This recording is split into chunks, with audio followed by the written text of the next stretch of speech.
Kuwait से आई आज की बड़ी खबरें जो हर प्रवासी, हर कामगार और हर गल्फ अपडेट देखने वाले को जानना ज़रूरी है।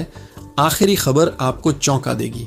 कुवैत में आज सबसे बड़ी चर्चा नए रेजिडेंसी नियमों को लेकर है।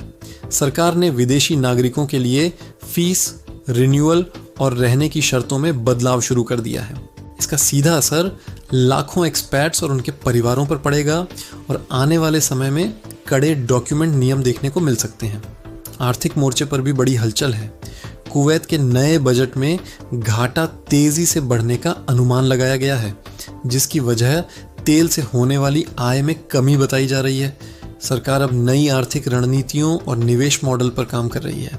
कुवैत सिटी में अंतर्राष्ट्रीय स्तर की टूरिज्म बैठक भी हुई, जहां पर्यटन को भविष्य की अर्थव्यवस्था का मजबूत स्तंभ बताया गया। देश अपने आप को सिर्फ ऑयल इकोनॉमी से आगे ले जाने की कोशिश कर रहा है। देश में जश्न का माहौल भी बनने वाला है।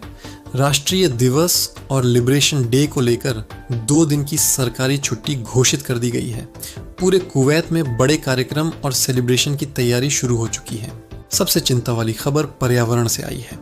कुवैत सिटी की हवा खतरनाक स्तर तक प्रदूषित दर्ज की गई है, जिससे बच्चों, बुजुर्गों और सांस के मरीजों को सावधानी बरतने की सलाह दी गई है।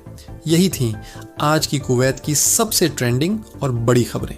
ऐसी ही गल्फ अपडेट सबसे पहले पाने के लिए वीडियो को शेयर करें और जुड़े रहें।